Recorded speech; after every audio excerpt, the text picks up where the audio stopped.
Friends, welcome to my YouTube channel. তো আমরা SSC group D এবং গ্রুপ সি প্রিপারেশনের জন্য অলরেডি ইতিহাস ক্লাস স্টার্ট করে দিয়েছি।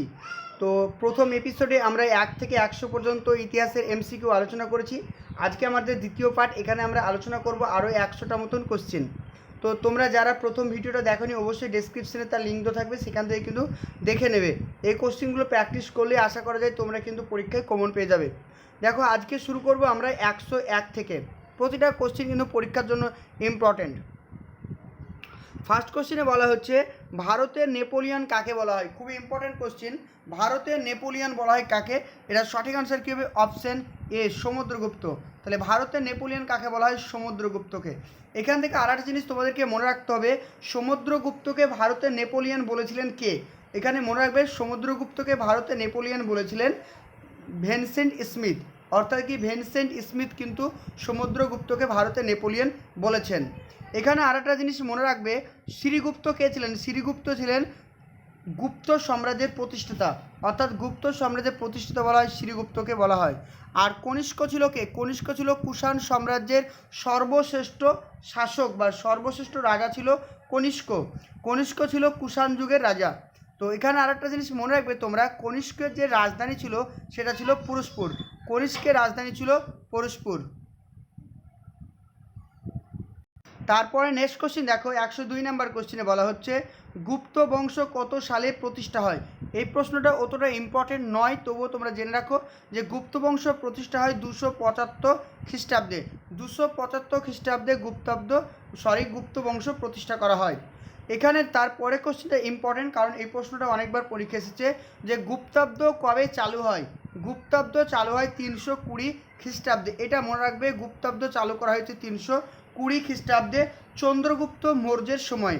চন্দ্রগুপ্ত মৌর্যের সময়ে 320 খ্রিস্টাব্দে গুপ্তাব্দ চালু করা হয়। তারপরে কোশ্চেনে বলা হয়েছে, কনিষ্কের রাজধানী কোথায় ছিল? খুবই ইম্পর্টেন্ট কোশ্চেন। কনিষ্কের রাজধানী ছিল পুরুষপুর। কনিষ্কের রাজধানী ছিল কি? পুরুষপুর, মনে রাখবে। এবং শশাঙ্কের রাজধানী ছিল কি? কর্ণ সুবর্ণ। এটাও মনে রাখবে, কর্ণ সুবর্ণ কার রাজধানী ছিল? শশাঙ্কের রাজধানী ছিল কর্ণ সুবর্ণ, আর কনিষ্কের রাজধানী ছিল পুরুষপুর।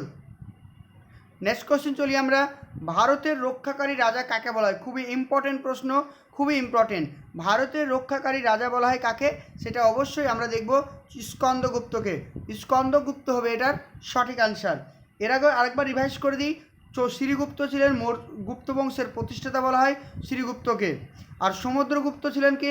গুপ্ত সাম্রাজ্যের সর্বশ্রেষ্ঠ রাজা ছিলেন সমুদ্রগুপ্ত। তারপরে কোশ্চেন, নবরত্ন কোন রাজার রাজসভায় অলঙ্কৃত করতেন? অর্থাৎ কোন রাজার সময়ে নবরত্ন ছিল? সমুদ্রগুপ্ত, চন্দ্রগুপ্ত, দ্বিতীয় চন্দ্রগুপ্ত আর কুমারগুপ্ত। এখানে মনে রাখবে সঠিক আনসার হবে দ্বিতীয় চন্দ্রগুপ্ত। দ্বিতীয় চন্দ্রগুপ্তের সময় কী ছিল? নবরত্ন ছিল। অর্থাৎ 9 জন কী ছিল? বিখ্যাত পণ্ডিত ব্যক্তি তার রাজসভায় উপস্থিত ছিল, যাদেরকে বলা হতো নবরত্ন। নেক্সট কোশ্চেন, সর্বরাজ্য ছেদ্দা, অর্থাৎ সর্বরাজ্য ছেদ্দা বলা হয় কাকে? এটা সঠিক আনসার হবে সমুদ্রগুপ্ত। সমুদ্রগুপ্তকে কি বলা হয়? সর্বরাজ্য ছেদ্দা বলা হয়। এখান থেকে এই কোশ্চেনটা তোমাদেরকে মনে রাখতে হবে। নেক্সট কোশ্চেন, সরকারি উপাধি কার ছিল? সরকারি উপাধি কার ছিল? দ্বিতীয় চন্দ্রগুপ্ত। তাহলে এখানে আমরা জানলাম যে দ্বিতীয় চন্দ্রগুপ্তকে কি বলা হয়? দ্বিতীয় চন্দ্রগুপ্তকে বলা হয় সরকারি। দ্বিতীয় চন্দ্রগুপ্তকে কি বলা হয়? দ্বিতীয় চন্দ্রগুপ্তকে বলা হয় সরকারি। এই উপাধিটা কার ছিল? দ্বিতীয় চন্দ্রগুপ্ত। আমি বারবার বলছি, তোমরা বারবার রিভাইজ করো, মনে মনে রিভাইজ করলেই তোমাদের মুখস্থ হয়ে যাবে। নেক্সট কোশ্চেন, কোন গুপ্ত সম্রাট মহেন্দ্রদুত্ত উপাধি গ্রহণ করেছেন? মহেন্দ্রদুত্ত, তো নামটা মনে রাখবে, খুব ইম্পর্টেন্ট। মহেন্দ্রদুত্ত উপাধি ছিল প্রথম কুমারগুপ্ত। কি নাম? প্রথম কুমারগুপ্ত, যিনি কিনা নালন্দা বিশ্ববিদ্যালয় তৈরি করেছেন। এটাও ইম্পর্টেন্ট, পরীক্ষার প্রশ্ন আসে যে বিহারের নালন্দা ইউনিভার্সিটি কে তৈরি করেছেন? প্রথম কুমারগুপ্ত। এই প্রশ্নটাও মনে রাখবে। আর এখানে আমরা বললাম স্কন্দগুপ্তকে কি বলা হয়?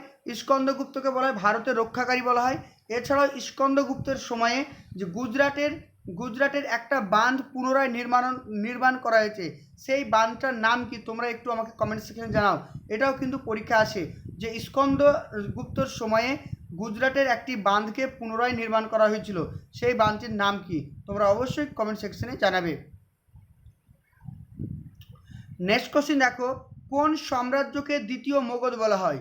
আমরা জানলাম যে মগধের প্রথম সাম্রাজ্য কী ছিল, মগধের সাম্রাজ্য ছিল সেটা হচ্ছে হর্ষঙ্ক বংশ। তো হর্ষঙ্ক বংশের প্রতিষ্ঠা কাকে বলা হয়? আমরা প্রথম ভিডিওতে জেনেছি যে হর্ষঙ্ক বংশের প্রতিষ্ঠা বলা হয় চন্দ্রগুপ্ত মৌর্যকে। এখানে বলা হচ্ছে যে দ্বিতীয় মগধ বলা হয় কাকে, সেটার আনসার হবে কি আমাদের গুপ্ত বংশ। গুপ্ত বংশকে কি বলা হয়? দ্বিতীয় মগধ বলা হয়। নেক্সট কোশ্চেন, গুজরাটের সুদর্শন সরোবর বাঁধ কোন গুপ্ত সম্রাট নির্মাণ করেন? দেখো এই কোশ্চেনটা আমি এর আগেই তোমাদেরকে কমেন্ট সেকশনে জানাতে বললাম, তো এটাই আমরা পরবর্তী টাইমে পেয়ে গেলাম। দেখো যে গুজরাটের সুদর্শন বাঁধটি কে নির্মাণ করেন? তাহলে সঠিক আনসার হবে কি আমাদের চন্দ্রগুপ্ত, কখনোই হবে না স্কন্দগুপ্ত। ভালো করে প্রশ্নটা শোনো, যে গুজরাটের সুদর্শন বাঁধটি প্রথম নির্মাণ হয় কার সময়ে? এটার আনসার হবে চন্দ্রগুপ্তের সময়, অর্থাৎ চন্দ্রগুপ্ত মৌর্যের সময়, অর্থাৎ মৌর্য বংশে। ওকে, তারপরে কি ছিল, অনেক দিন পর গুপ্ত সাম্রাজ্যে এসে সেই বাঁধটিকে পুনরায় কি করা হলো? নির্মাণ করা হলো, পুনরায় তৈরি করা হলো। তার সময়টা ছিল কি স্কন্দগুপ্ত, তার সময়টা ছিল স্কন্দগুপ্ত, এটা কিন্তু মনে রাখবে। তারপরে কোশ্চেন বলছে, ভারতে প্রবেশকারী হুনরা কি নামে পরিচিত? দেখো হুন দেখে আমরা দুই ভাগে ভাগ করতে পারি, একটাকে বলা হয় শ্বেত হুন আর একটাকে বলা হয় ব্ল্যাক হুন। অর্থাৎ কৃষ্ণ হুন যারা ছিল ইউরোপ মহাদেশে গিয়েছিল, আর যারা ভারতে প্রবেশ করেছিল তাদেরকে বলা হয় শ্বেত হুন। কী বলে, ভারতে যারা প্রবেশ করেছে তাদেরকে বলা হয় কি শ্বেত হুন, আর যারা ইউরোপে গিয়েছিল তাদেরকে বলা হয় কৃষ্ণ হুন। নেক্সট কোশ্চেন, বাংলার প্রথম সার্বভৌম রাজার নাম কি? বাংলার প্রথম সার্বভৌম রাজার নাম ছিল কি শশাঙ্ক। বাংলার প্রথম সার্বভৌম রাজার নাম ছিল কি শশাঙ্ক। তো এখানে তোমরা বলো যে শশাঙ্কের রাজধানীর নাম কি? আমি এর আগে বললাম যে কনিষ্কর রাজধানীর নাম ছিল কি পুরুষপুর, শশাঙ্কের রাজধানী ছিল কি কর্ণ সুবর্ণ। তাহলে শশাঙ্কের রাজধানীর নাম ছিল কি কর্ণ সুবর্ণ। আর বাংলার প্রথম সার্বভৌম রাজা কে ছিলেন? শশাঙ্ক।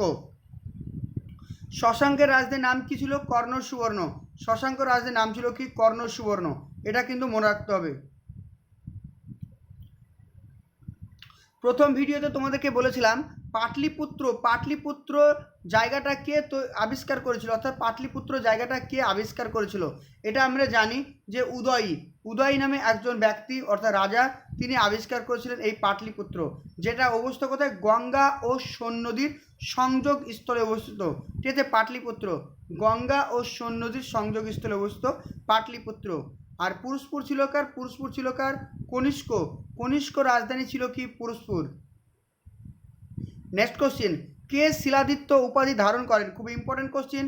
শিলাদিত্য উপাধি ধারণ করেছিলেন কে? হর্ষবর্ধন। হর্ষবর্ধন কী করেছিল? শিলাদিত্য উপাধি ধারণ করেছেন কে?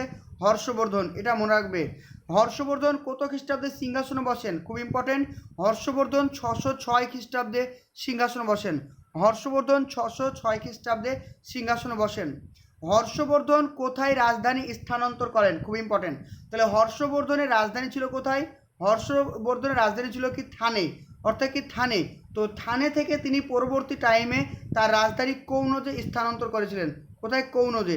প্রথমে রাজধানী তার থানেশ্বর ছিল, অর্থাৎ থানেশ্বর ছিল। হর্ষবর্ধনের রাজধানী ছিল কি?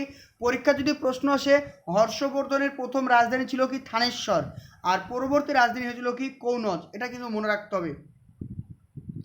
নেক্সট কোশ্চেন, সকল উত্তর প্রথনাথ, ভালো কোশ্চেন এটা, সকল উত্তর প্রথনাথ কাকে বলা হয়? খুব ইম্পর্টেন্ট, সকল উত্তর প্রথনাথ বলা হয় হর্ষবর্ধনকে। হর্ষবর্ধনকে বলা হয় কি সকল উত্তর প্রথনাথ। এবার যদি দেখো একটা প্রশ্ন বলি, সকল দক্ষিণ প্রথনাথ, এখানে আছে কি উত্তর প্রথনাথ। এবার যদি দিয়ে দিল পরীক্ষা যে সকল দক্ষিণ প্রথনাথ কার উপাধি ছিল, তখন আমরা আনসার করব দ্বিতীয় পুলকেশী। কিরাম? দ্বিতীয় পুলকেশীর উপাধি ছিল কি সকল দক্ষিণ প্রথনাথ। ঠিক আছে, এটা মনে রাখবে। হর্ষবর্ধন ছিল উত্তর আর দ্বিতীয় পুলকেশী ছিল কি দক্ষিণ। নেক্সট কোশ্চেন, হর্ষবর্ধনের রাজত্বকালে কোন বৈদেশিক পরিব্রাজক ভারত আসেন? খুবই ইম্পর্টেন্ট প্রশ্ন। দেখো হর্ষবর্ধনের রাজত্বকালে যিনি ভারত আসেন তার নাম ছিলেন ইউয়েন সাং। কী নাম? ইউয়েন সাং ছিলেন হর্ষবর্ধনের সময়। আর মেগাস্থিনিস কার সময় এসেছিল? মেগাস্থিনিস এসেছিল চন্দ্রগুপ্ত মৌর্যের সময়। চন্দ্রগুপ্ত মৌর্যের সময় এসেছিল মেগাস্থিনিস। আর ফাহিয়ান এসেছিল কার সময়? ফাহিয়ান এসেছিল দ্বিতীয় চন্দ্রগুপ্তের সময়। দ্বিতীয় চন্দ্রগুপ্তের সময় এসেছিল কি ফাহিয়েন, আর মেগাস্থিনিস এসেছিল চন্দ্রগুপ্ত মৌর্য, আর হিউয়েন সাং এসেছিল কার সময়? হর্ষবর্ধনের সময়। এই তিনটে নাম কিন্তু তোমাদেরকে ভালো করে মুখস্থ রাখতে হবে। নেক্সট কোশ্চেন, পাল বংশের প্রতিষ্ঠাতাকে? পাল বংশের প্রতিষ্ঠাতা বলা হয় কাকে? গোপাল। এটা খুব ইম্পর্টেন্ট। পাল বংশের প্রতিষ্ঠাতা বলা হয় কাকে? গোপালকে বলা হয় পাল বংশের প্রতিষ্ঠাতা। আর একটা জিনিস মনে রাখবে, দেবপাল। পাল বংশের সর্বশ্রেষ্ঠ রাজা কে ছিল? পাল বংশের সর্বশ্রেষ্ঠ রাজা ছিল দেবপাল, যিনি কিনা লৌহ রক্ত নীতি মানে অনুসরণ করেছেন। তিনি একটা নীতি অনুসরণ করেছিলেন, যে নীতির নাম লৌহ রক্ত নীতি। কে অনুসরণ করেছিলেন? দেবপাল। দেবপাল ছিলেন পাল বংশের সব থেকে শক্তিশালী রাজা। আরেকটা জিনিস মনে রাখো, রামপাল। রামপালের সময় একজন লেখক ছিল যার নাম হচ্ছে সন্ধিকর নন্দী। তাহলে এখানেও পরীক্ষা প্রশ্ন আসে, সন্ধিকর নন্দী কার সময় ছিল? রামপালের সময় ছিল সন্ধিকর নন্দী। সন্ধিকর নন্দীর লেখা বইটির নাম হচ্ছে কি? রামচরিত্র। তাহলে সন্ধিকর নন্দীর লেখা বইটির নাম হচ্ছে কি? রামচরিত্র। লিখেছেন কে? সন্ধিকর নন্দী লিখেছেন কে? রামচরিত্র। আর একটা মনে রাখবে,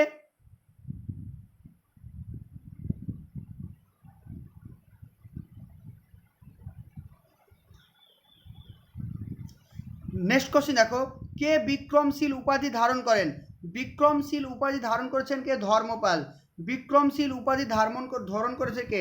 বিক্রমশীল উপাধি ধারণ করেছেন ধর্মপাল। এটা মনে রাখবে, বিক্রমশীল উপাধি ছিল কার? ধর্মপালের। নেক্সট কোশ্চেন, সেন বংশের প্রতিষ্ঠাতা কাকে বলা হয়? খুব ইম্পর্টেন্ট প্রশ্ন। সেন বংশের প্রতিষ্ঠাতা বলা হয় সামন্ত সেনকে। সেন বংশের প্রতিষ্ঠাতা ছিলেন সামন্ত সেন। এখানে আরেকটা দেখো কোশ্চেন, ভালো করে এখানে দেখো, আমরা পেয়ে যাব তো অবশ্যই। তো কৌলিন্য প্রথা কে প্রবর্তন করেন? খুব ইম্পর্টেন্ট প্রশ্ন। কৌলিন্য প্রথা প্রবর্তন করেন কে? বল্লাল সেন। কৌলিন্য প্রথা প্রবর্তন করে কে? বল্লাল সেন। দানসাগর অদ্ভুত সাগর বই দুটো কে লিখেছেন? দানসাগর অদ্ভুত সাগর বই দুটো কে লিখেছেন? অবশ্যই এটারও আনসার হবে কি? বল্লাল সেন। এটাও মনে রাখবে যে দানসাগর এবং হচ্ছে কি অদ্ভুত সাগর বইটি লিখেছেন কে? বল্লাল সেন। কৌলিন্য প্রথার প্রবর্তন করেন কে? বল্লাল সেন। নেক্সট কোশ্চেন খুবই ইম্পর্টেন্ট, এই প্রশ্নটা অনেকবার পরীক্ষা আসে, যেটার সঠিক আনসার কী হবে দেখে নাও। যে বলা হচ্ছে কৈবর্ত বিদ্রোহের নেতা কে ছিল বা নায়ক কে ছিল? এটার আনসার হবে কি? দিব্যক। এই প্রশ্নটা WBCS পরীক্ষায় অনেকবার কিন্তু প্রিভিয়াস ইয়ারে এসেছে। তো যারা দেবে BCS পরীক্ষা তাদের জন্য তো খুব ইম্পর্টেন্ট, এছাড়াও অন্যান্য এক্সামের জন্যও কিন্তু ইম্পর্টেন্ট। চালুক্য বংশের সর্বশ্রেষ্ঠ রাজার নাম কি? চালুক্য বংশের সর্বশ্রেষ্ঠ রাজার নাম হচ্ছে কি? দ্বিতীয় পুলকেশী। চালুক্য বংশের সর্বশ্রেষ্ঠ রাজার নাম হচ্ছে কি? দ্বিতীয় পুলকেশী।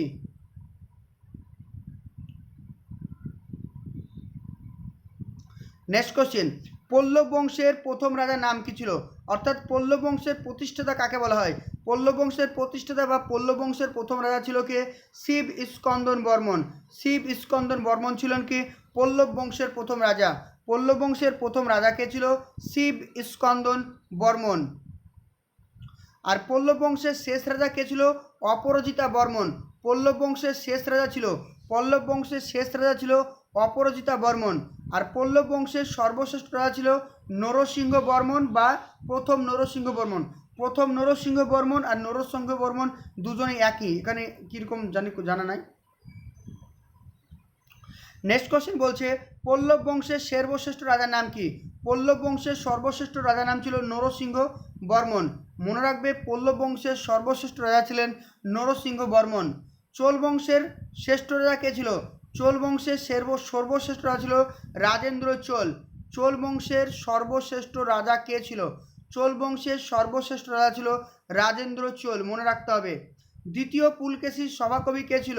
খুবই ইম্পর্টেন্ট প্রশ্ন। দ্বিতীয় পুলকেশীর সভাকবি ছিল রবিকীর্তি। খুব ইম্পর্টেন্ট, রবিকীর্তি।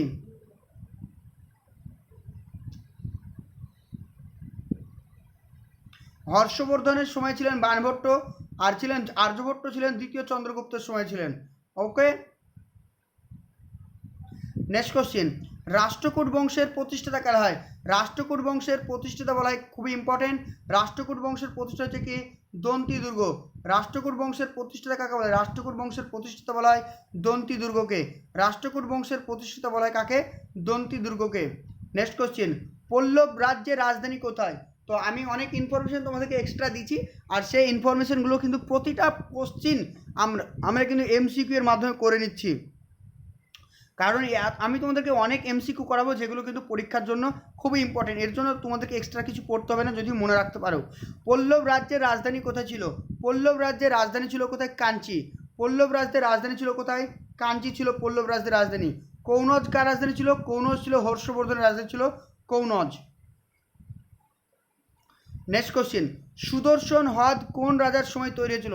এর আগেই তোমাদেরকে কোশ্চেনটা বললাম যে সুদর্শন হ্রদটি প্রথম তৈরি হয়েছিল গুজরাটের চন্দ্রগুপ্ত মৌর্য। কার সময়? চন্দ্রগুপ্ত মৌর্য। চন্দ্রগুপ্ত মৌর্যের সময় সুদর্শন হ্রদটি তৈরি করা হয়। প্রাচীনকালে বাংলার বিখ্যাত বন্দর নাম কি? প্রাচীনকালের বাংলার বিখ্যাত বন্দর ছিল তাম্রলিপ্ত। কি নাম? তাম্রলিপ্ত। পল্লবদের রাজধানীর নাম ছিল কাঞ্চি। পল্লবদের রাজধানীর নাম কাঞ্চি। তাম্রলিপ্ত ছিল প্রাচীনকালে বাংলার বিখ্যাত বন্দর। তো এখানে দেখো তাম্রলিপ্ত কি ছিল? আমরা জানি মেদিনীপুরে অবস্থিত হচ্ছে কি তাম্রলিপ্ত, কিন্তু লোথাল কোথায় হচ্ছে? লোথাল হচ্ছে গুজরাট। তাহলে এখানে তোমাদের একটু গুলিয়ে যেতে পারে, তাহলে মেদিনীপুরের থেকে তো লোথাল অনেক প্রাচীন, কারণ লোথাল ছিল কার সময়? লোথাল ছিল হরপ্পা সভ্যতার সময় একটা সমুদ্র মানে বন্দর ছিল, অর্থাৎ কি সমুদ্র বন্দর ছিল। তো লোথালটা কেন হবে না? কারণ এখানে দেখো প্রশ্ন বলেছে বাংলা, তো লোথাল তো বাংলাতে নেই, লোথাল কোথায় আছে? লোথাল আছে গুজরাটে। তাই আমাদের এখানে সঠিক answer Tamralipta. Next question, Maurya যুগে অর্থনীতির ভিত্তি কী ছিল? মৌর্য যুগে অর্থনীতির ভিত্তি ছিল কৃষিকাজ। খুব ইম্পর্টেন্ট, মৌর্য যুগের ভিত্তি ছিল কি? কৃষিকাজ। তৃতীয় বৌদ্ধ সঙ্গীত কার সময় হয়েছিল? তৃতীয় বৌদ্ধ সঙ্গীত হয়েছিল কার সময়? অশোকের সময়। কার সময়? অশোক। এখানে দেখো প্রথম বৌদ্ধ সঙ্গীত কার সময় হয়েছিল? প্রথম বৌদ্ধ সঙ্গীত হয়েছিল কার সময়? এটা তুমি বলো। প্রথম বৌদ্ধ সঙ্গীত হয়েছিল আমরা জানি যে অজাতশত্রুর সময় প্রথম বৌদ্ধ সঙ্গীত হয়েছিল। দ্বিতীয় বৌদ্ধ সঙ্গীত হয়েছিল কালাশক বা কাকবর্ণের সময়। দ্বিতীয় বৌদ্ধ সঙ্গীত হয়েছিল কালাশক বা কাকবর্ণ। তৃতীয় বৌদ্ধ সঙ্গীত হলো অশোক, এবং চতুর্থ বৌদ্ধ সঙ্গীত হচ্ছে কনিষ্ক সময়ে। কী নাম? কনিষ্ক সময়ে, চতুর্থ। নেক্সট কোশ্চিন, মহাবলীপুরমের রথ মন্দির কে তৈরি করেন? নরসিংহ বর্মন। কিন্তু কি মহাবলীপুরমের রথ মন্দির তৈরি করেছেন কে? মহাবলীপুরমের রথ মন্দির তৈরি করেছেন নরসিংহ বর্মন। নরসিংহ বর্মন কোন রাজা, কোন বংশের রাজা ছিলেন? পল্লব বংশের। এটাও প্রশ্ন আসে যে মহাবলীপুরমের রথ মন্দিরটি তৈরি হয়েছে কোন সময়? সেটা হবে কি? পল্লব বংশের সময়। পল্লব বংশের সর্বশ্রেষ্ঠ রাজার নাম নরসিংহ বর্মন। তারপরে মহাবলীপুরমের রথ মন্দির তৈরি করেছেন কে? নরসিংহ বর্মন। আর পল্লব বংশের শেষ রাজার নাম হচ্ছে কি? অপরাজিত বর্মন। কী নাম? অপরাজিত বর্মন। নেক্সট কোশ্চেন, অজন্তার গুহা মন্দিরটি তৈরি হয়েছে কার সময়ে? অজন্তার গুহা মন্দির তৈরি হয়েছে চোল সাম্রাজ্যে। অজন্তার গুহা মন্দির তৈরি হয়েছে চোল সাম্রাজ্যে। নেক্সট কোশ্চেন, রঘুবংশম কে রচনা করেন? রঘুবংশম রচনা করেন কালিদাস। তাহলে এখানে একটা জিনিস মনে রাখো, কালিদাস কার রাজসভায় ছিলেন? কালিদাস কার রাজসভায় ছিলেন? দ্বিতীয় চন্দ্রগুপ্তের সময়। অর্থাৎ দ্বিতীয় চন্দ্রগুপ্তের সময় ছিল কি নবরত্ন, সেই নবরত্নের একজন সদস্য হচ্ছেন কালিদাস। তাহলে কালিদাস ছিলেন কার সময়ে? রঘুবংশের সময়ে। মুদ্রা রাক্ষস কে রচনা করেন? মুদ্রা রাক্ষস রচনা করেন বিশাখ দত্ত। এখানে আমরা জানলাম কি? বিশাখ দত্ত। মুদ্রা রাক্ষস রচনা করেন কে? বিশাখ দত্ত। কৈটিল্য রচনা করেন কি? অর্থশাস্ত্র। তাহলে এখানে জানলাম কৈটিল্য রচনা করে অর্থশাস্ত্র, আর বিশাখ দত্ত রচনা করেন কি? মুদ্রা রাক্ষস। নেক্সট কোশ্চেন, খুবই ইম্পর্টেন্ট প্রশ্ন, সূর্য সিদ্ধান্ত কে রচনা করেন? সূর্য সিদ্ধান্ত রচনা করেন আর্যভট্ট, যিনি কিনা ছিলেন দ্বিতীয় চন্দ্রগুপ্তের সময়ে। জয়দেব কার রাজসভায় ছিলেন? জয়দেব ছিলেন লক্ষণ সেনের সময়ে। জয়দেব একটা বিখ্যাত বই লিখেছে যার নাম হচ্ছে কি? গীত গোবিন্দ বইটা কে লিখেছেন?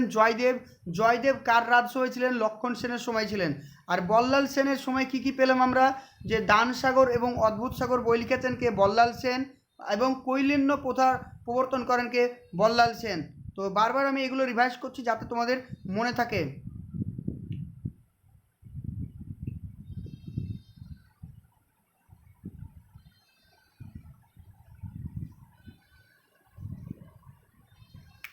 নেক্সট কোশ্চেন দেখো, শব্দকোষ কে রচনা করেন? নেক্সট ভালো কোশ্চেন এটা, শব্দকোষ কে রচনা করেন? অমর সিংহ। শব্দকোষ কে রচনা করেন? শব্দকোষ লিখেছেন অমর সিংহ। তাহলে আমরা দেখলাম আর্যভট্ট কী লিখেছেন, আর্যভট্ট লিখেছেন কি সূর্য সিদ্ধান্ত, যিনি কিনা শূন্যের ব্যবহার প্রথম, শূন্যের ধারণা দিয়েছেন কে, আর্যভট্ট, শূন্যের ধারণাকে দিয়েছেন আর্যভট্ট। এখানে আরেকটা জিনিস মনে রাখবে যে আর্যভট্ট ছিলেন দ্বিতীয় চন্দ্রগুপ্তের সময়ে, গোপাল ছিলেন কে, গোপাল ছিলেন পাল বংশের প্রতিষ্ঠাতা, দেবপাল ছিলেন কি, দেবপাল ছিলেন পাল বংশের সর্বশ্রেষ্ঠ রাজা। এছাড়াও লৌহ রক্ত নীতি প্রবর্তন করেন কে, এই দেবপাল। এই ইনফরমেশনগুলো এখান থেকে মনে রাখবে। নেক্সট কোশ্চেন বলা হচ্ছে দোষকুমার চরিত্র কে লিখেছেন, দান্ডিন। কিছু কি অন্ধ কবি পিতামহ বলা হয় কাকে, অন্ধ কবির পিতামহ বলা হয় কাকে, দণ্ডিনকে। অন্ধ কবির পিতামহ বলা হয় কাকে, দণ্ডিনকে বলা হয় অন্ধ কবির পিতামহন। দোষকুমার বইটি কে লিখেছেন, দণ্ডিন।